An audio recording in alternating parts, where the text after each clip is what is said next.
I was only buying coffee before my meeting. Then the man behind the counter said, "What can I get you?" My dead fiancé's voice. My dead fiancé's face. He dropped the milk pitcher and whispered, "Please don't scream." I followed him into the back. For a few seconds, I forgot how to breathe. The bakery was crowded and warm, filled with the smell of coffee, butter, and cinnamon. People were talking around me. Someone behind me cleared their throat because I was holding up the line. A woman near the window laughed at something on her phone. The world kept moving. Mine stopped. I knew that voice. I had heard it in old videos I couldn't bring myself to delete. I had heard it in dreams that left me awake for hours. I had heard it in crowded rooms when a stranger's laugh sounded close enough to make my stomach twist. And now he was standing in front of me. Older. Bearded. Hair shorter than it used to be. Wearing a flour-dusted apron like he was just an ordinary man at work. But it was him. David. My fiancé. The man I had mourned for 10 years. The man everyone told me had slipped into a river and never come back. His eyes locked on mine, and the polite smile disappeared from his face. His skin went pale. The metal pitcher slipped from his hand and hit the tile with a sharp crash. Milk splashed across the floor and onto his shoes.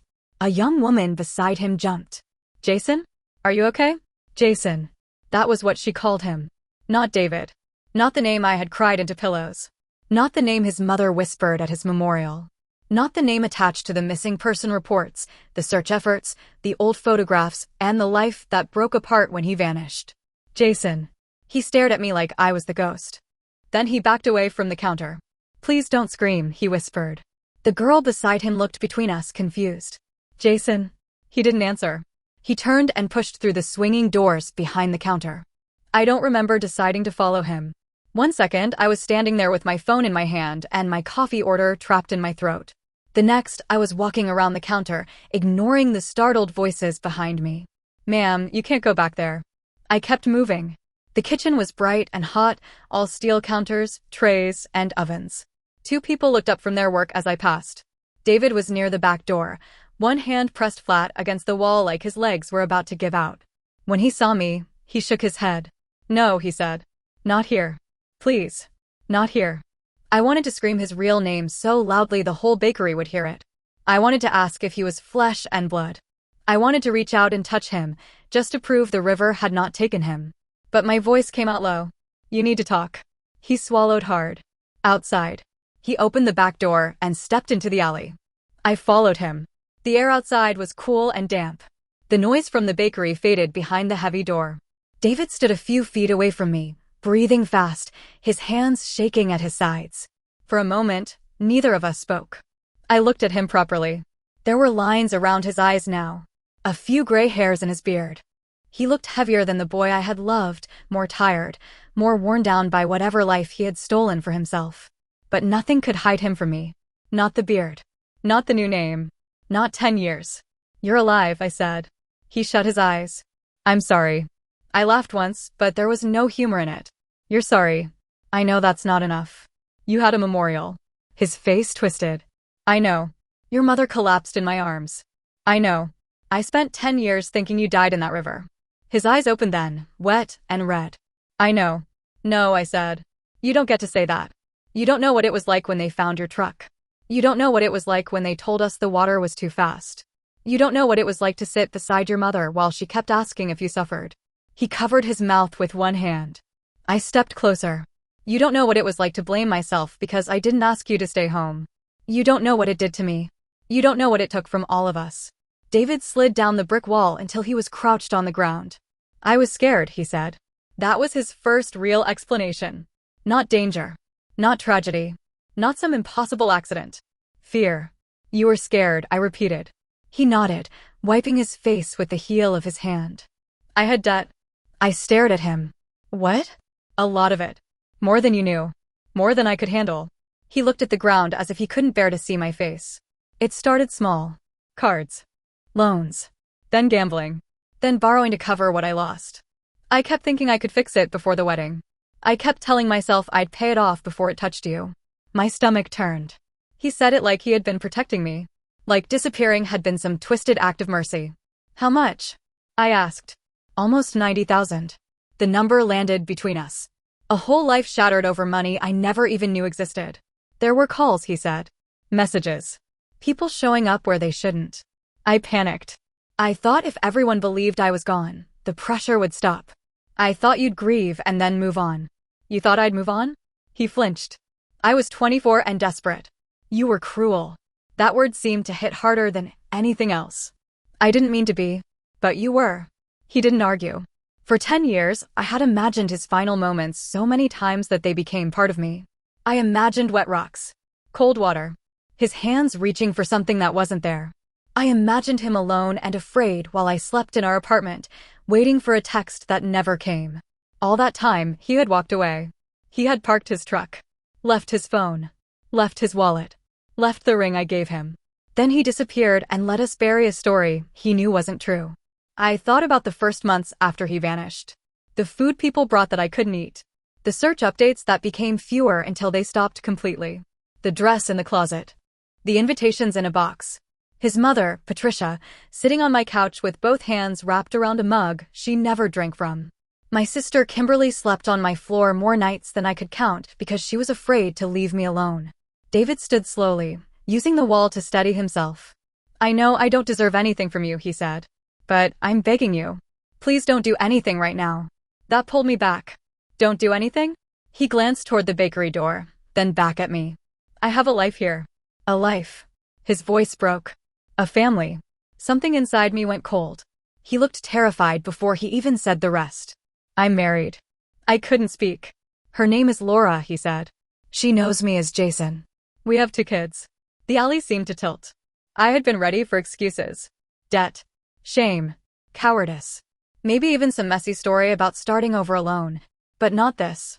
Not a wife. Not children. He took one step toward me, then stopped when he saw my face. They're innocent, he said quickly. My son is little. My daughter is still a baby. Laura doesn't know anything about David. She doesn't know about the river. Please don't destroy them because of what I did. Because of what I did. As if Laura's marriage wasn't already built on a lie. As if those children were safe because nobody had told them the truth yet. As if his second life had more value than the lives he abandoned. I looked at the man I had loved. The man I had mourned. The man who was now begging me to protect the lie that had destroyed me. I need time, I said. He nodded too quickly. Yes. Of course. Take all the time you need. No, I said. Listen carefully. Do not run again. His expression froze. If you run, everyone will know exactly who you are. He opened his mouth, but I didn't wait for another excuse. I walked back through the kitchen. The employees stared. The girl from the counter looked frightened now, like she had witnessed something too large to understand. I passed the register, the abandoned line, and the coffee I never ordered. Then I walked back to my hotel with my hands steady and my whole past breathing behind me. The first thing I did in my hotel room was lock the door. Not because I thought David would follow me. Because some irrational part of me still believed that if I didn't lock it, the last 10 years might come walking in after me. I sat on the edge of the bed for a long time. The room was too quiet. My bag was still open on the chair. My meeting notes were on the desk like I was supposed to care about them. Everything looked normal, which somehow made it worse. I wanted to cry, but I couldn't. After David disappeared, crying had been the only thing my body knew how to do. I cried in showers. I cried in parking lots. I cried when someone said his name too gently. Now he was alive, and I felt dry inside. Not calm. Empty. I opened my laptop. There was a folder buried in my cloud storage that I hadn't touched in years. I had renamed it Old Documents because seeing his name hurt too much. Inside were photos, police paperwork, old articles, and scanned documents Patricia had given me when we packed up his things. Back then, I saved everything because proof that he had existed felt like the only way to keep him from disappearing completely. Now those files felt different. They weren't memories anymore. They were evidence. I stared at a photo of us at 24. His arm around my waist. My face turned toward him like the whole world began and ended there. I wanted to warn that girl. Then I searched for Laura. It was easier than it should have been. Her profile was public enough to break my heart. There he was. Not David. Jason. Smiling on a porch. Holding a little boy with sleepy eyes. Standing beside a woman with a baby tucked against her shoulder. There were birthday pictures, family pictures, a wedding picture, and a caption calling him the most honest man she had ever known. I read that line twice. The most honest man. I put my hand over my mouth. She had no idea. She wasn't the enemy. She wasn't someone who stole him while I grieved. She was another person standing in the path of his lie, except she didn't know it yet. For 1 second, a terrible thought crossed my mind. Maybe I should leave it alone. Maybe I should go home. Maybe Laura should keep the version of him she knew. Maybe the children should keep their father. Maybe Patricia should keep believing her son died before he became this. Then I remembered Patricia's hands shaking at his memorial. I remembered her saying, at least he knew he was loved. David had not just left me. He had buried his mother alive. He had turned our grief into a prison and called it survival. I called the local police department. My voice sounded strange when I spoke. Too controlled. Like someone reading from a page. I need to report someone using a false identity, I said. His real name is David. He has been listed as missing for 10 years. The woman on the line paused. Then she asked me to start from the beginning. So I gave her the facts. His real name. The year he disappeared. The river. The truck. The belongings left behind. The name he was using now. The bakery. The confession in the alley. She took my information and said someone would contact me. When I hung up, the room felt colder. There was no going back from that call. But there was still Laura. That was harder. Police reports felt official. Messaging his wife felt personal. It felt like stepping into her home and placing the truth on the kitchen table while her children played in the next room. I opened her profile again. There was a photo of Laura sitting on a blanket in the park, the baby in her lap, the little boy leaning against David's shoulder. He was smiling down at the child with an expression I used to believe belonged to me. My anger sharpened. Not because he had moved on. Because he had done it while everyone else was frozen in the damage he left behind. I wrote the message 3 times. The first version was too angry. The second was too cold. The third was the one I sent. Laura, you don't know me, and I am sorry to contact you like this. The man you know as Jason is not who he says he is. His real name is David. 10 years ago, he was my fiancé, and he disappeared after staging what everyone believed was a fatal accident near a river. I saw him this morning at the bakery, and he admitted it to me. I have contacted the police. I'm sending proof because you deserve to know the truth. I attached a photo of David and me from before he vanished. Then an old article about the search. Then one document with his real name. My thumb hovered over send. That was the moment I understood the difference between wanting truth and delivering it. Truth sounds clean until you hand it to someone whose life depends on a lie. I thought about Laura reading it while holding her baby. I thought about the little boy asking why his mother was crying. Then I thought about David begging me to keep lying for him. I pressed send. For a while, nothing happened. The message stayed delivered. No reply. No typing bubble. Just silence. I tried to go to my meeting because I didn't know what else to do. I sat in the back of a conference room while someone clicked through slides I couldn't understand. People asked questions. Pens moved across paper. Chairs scraped. Every few minutes, I checked my phone. In the afternoon, a detective named Mark called. He asked questions slowly, carefully, like he was trying to separate grief from facts. I answered everything. Where I had seen David. What David had said. Whether he admitted using another name. Whether I had proof connected to the old case. When I told him David had a wife and children, Mark was quiet for a moment. Then he said, "Please don't contact him again." "I won't," I said. I meant it. But part of me wanted David to call. Not because I missed him. Because some broken part of me wanted an explanation strong enough to make the last 10 years hurt less. No explanation came. Late that afternoon, Laura read the message. I watched the status change. Read. My heart pounded in my throat. No reply came. 5 minutes passed. 10. 20. Then her profile disappeared. At first, I thought she blocked me. Maybe she thought I was lying. Maybe David had talked his way out of it. Maybe he was already packing a bag, ready to vanish again. Then my phone rang. Unknown number. I answered. A woman's voice said, "Is it true?" Not angry. Small. That was worse. I closed my eyes. Yes. There was silence, but I could hear her breathing. "He said you were crazy," she whispered. My stomach dropped. "He's there. He came home early," she said. "He said someone from his past was trying to hurt him.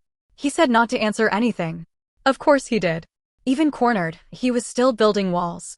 "Laura," I said carefully, "I don't want anything from you. I don't want to hurt you. But yes, it's true. I knew him as David. We were engaged. I thought he died." She made it sound like the air had been knocked out of her. "I have children with him," she said. "I know." "No," she whispered. You don't understand. I have children with him. I had no answer that would not sound cruel. Behind her, I heard a child say, "Mom." Laura pulled the phone away. Her voice changed into that strained, gentle tone adults use when they're breaking, but trying not to scare a child. "I'm okay, honey. Go play for a minute." Then she came back. "What do I do?" she whispered. The question cut through me, because I had no right to guide her. I had placed the truth in her hands. I could not tell her how to carry it. "I think you should call someone you trust," I said. "And don't let him isolate you right now." She didn't respond. Then she hung up. I sat there with the phone pressed against my ear long after the call ended. The next day, David was brought in for questioning. It wasn't dramatic. No chase. No shouting. Real life rarely gives your anger the scene it wants. Mark called me that morning and said they had found enough inconsistencies to move forward with the investigation. The identity David had been using did not match key records. The old missing person case was being reopened. There were possible fraud-related charges, but he was careful with his words. I was in my hotel room when I found out. I pictured David walking out of the bakery with officers beside him. I pictured Emily, the girl who had called him Jason, standing there confused. I should have felt satisfied. Instead, I felt like I was watching a building collapse and realizing too late that there were people inside who had never seen the cracks. Laura didn't contact me again that day. I didn't blame her. Later, I heard she had left the house with the children. Her brother Ryan came to get her. She packed quickly and went to her parents. I imagined David coming home to silence. No toys on the floor. No baby blanket on the couch. No wife waiting to ask him which version of his life was real. For one small, ashamed second, I was glad. Then I pictured Laura buckling the baby into a car seat with shaking hands, and the gladness turned heavy. That night, I didn't sleep. By morning, I flew home. The airport felt too loud. People complained about delays. Someone argued about a boarding group. A child dropped crackers on the floor and cried like the world had ended. I wanted to tell them that sometimes the world ends quietly. Sometimes it ends behind a bakery. Sometimes it ends when a dead man says, "Please don't scream." When I got back, my condo looked exactly the same. That bothered me. The mug in the sink. The blanket over the couch. The mail by the door. Everything was still there, but I felt like a stranger walking through it. I took a shower. Changed clothes. Made tea I didn't drink. Then my phone buzzed. Unknown number.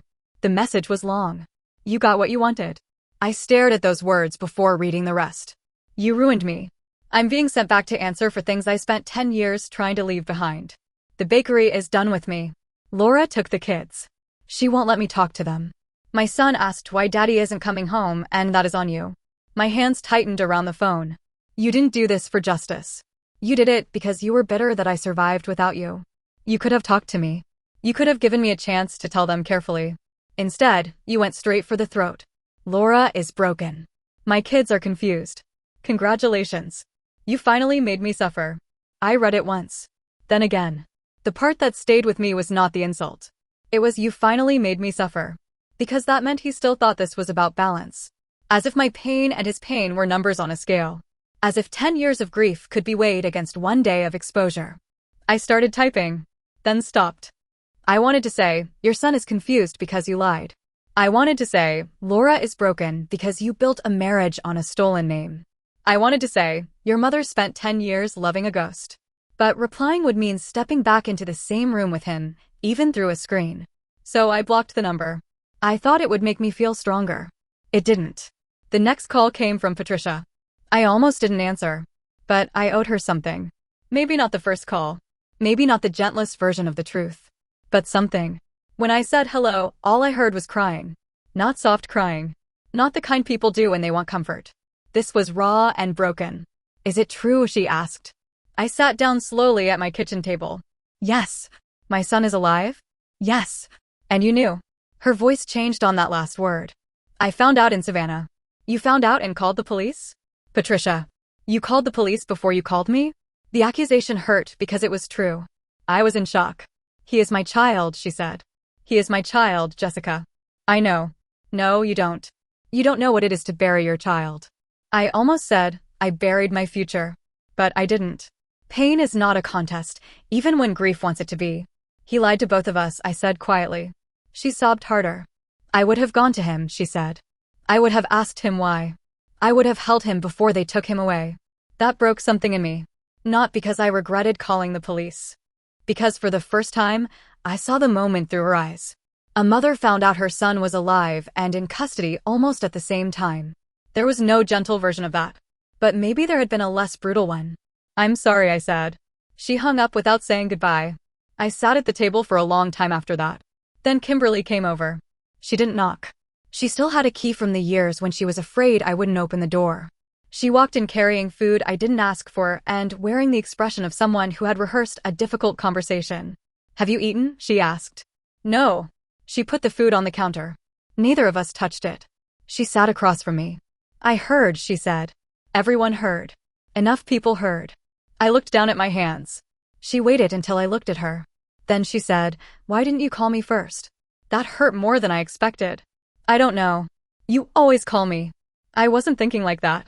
"You were thinking enough to call the police and message his wife." I flinched. She saw it, but she didn't soften. Good sisters don't always comfort you. Sometimes they hold up the mirror when nobody else is willing to. "I'm not saying he didn't deserve consequences," Kimberly said. "He did. What he did to you was horrible. What he did to his mother was horrible. What he did to Laura and those kids was horrible." "Then why do you sound like I'm the problem?" "Because I know you," she said. "And I know what those 10 years did to you." I stood too fast. "Don't. I watched you disappear, Jess.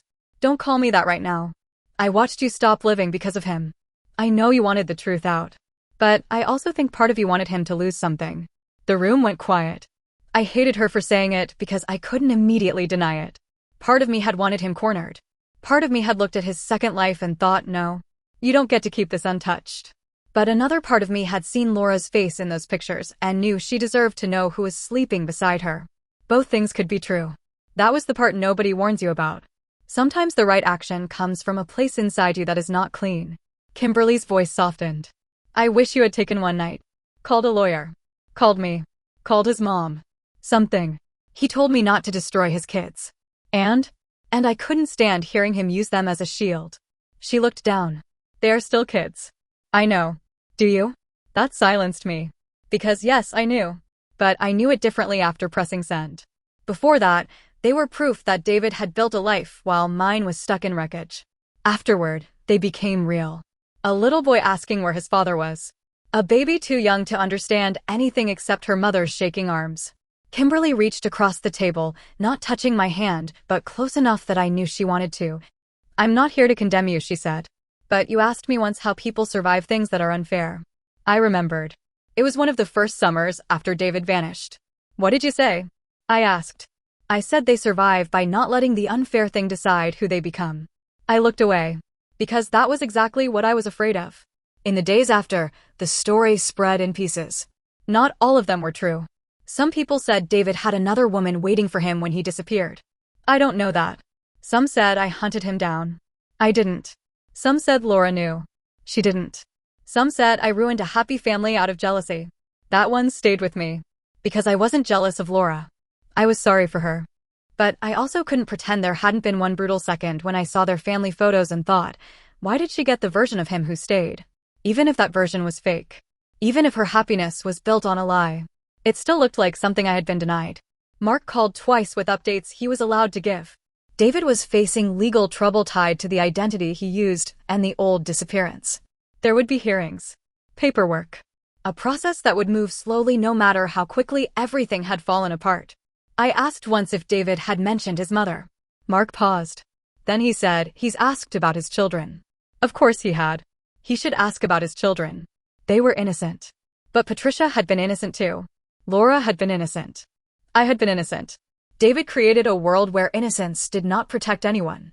Patricia called again 3 days later. I almost let it go to voicemail, but I answered. Her voice was tired this time. "I saw him," she said. I gripped the phone. "You did?" For a few minutes. I didn't ask how he looked. She told me anyway. "Older," she whispered. "Smaller." I sat on the floor by the couch because my legs felt weak. "He cried," she said. "He kept saying he was sorry." "I'm glad you saw him." "I don't know if I am." That was honest enough to hurt. Then she said, "I was angry at you." "I know. I still am." "I know. But I'm angrier at him." My eyes burned. "He let me grieve," she said. "He let me buy flowers every year. He let me talk to the river. What kind of son does that? I had no answer. She took a shaky breath. And what kind of mother still wanted to hold him when she saw him? That was the first time I cried. Not loudly. Just a sudden spill of tears I couldn't stop. A mother, I said. Patricia didn't respond for a while. Then she said, Laura contacted me. She did. She wanted to know who David was before. What did you tell her? The truth I knew, Patricia said. Not all of it, apparently. But what I had. I pictured those two women talking. The mother who lost him to a fake death. The wife who lost him to a fake life. Both holding different pieces of the same broken man. Is she okay? I asked. No. I expected that answer. It still hurt. She asked if he loved you, Patricia said. My chest tightened. What did you say? I said yes. In whatever selfish, cowardly way he was capable of, I think he did. I didn't know if that comforted me or made everything worse. Because love should have stopped him. Love should have made him confess. Love should have made him sit beside me and say, I messed up. I'm scared. I need help. Instead, love became another thing he left behind. That night, I found the old shoebox. I hadn't opened it in years. Inside were the leftover invitations. A faded receipt from the dress shop. A photo booth strip where David was kissing my cheek and I was laughing with my eyes closed. I sat there surrounded by old paper and realized something I didn't want to admit. For 10 years, I had treated David's death like the wound that explained everything wrong in me. The fear, the guilt, the way I pushed people away, the holidays I survived instead of celebrated. Then I found out he was alive, and for a few hours, I thought the truth might free me.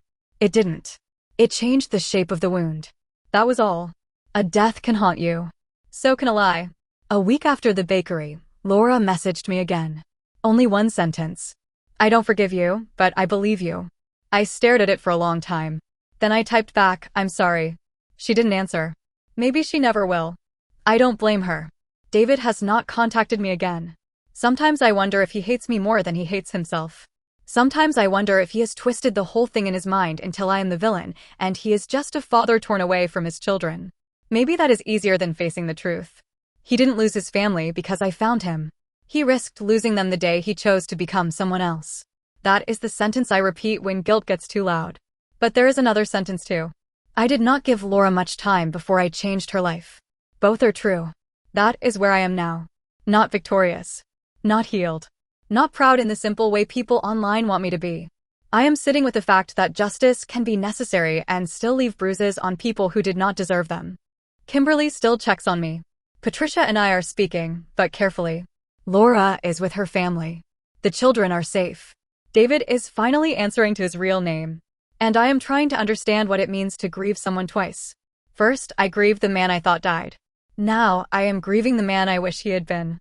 I wanted the truth to exist. I wanted the world to know he did not get swallowed by a river. He chose to disappear. He chose to let us mourn. He chose to build another life on silence. But Kimberly's question stays with me. Did I expose the truth because it was right? Or because I wanted him to feel, for one moment, what it was like to have a life vanish without warning? If a man lets you mourn him for 10 years, then begs you to protect the new life he built on that lie, are you cruel for exposing him? Or was the cruelty already there before you ever walked into the bakery?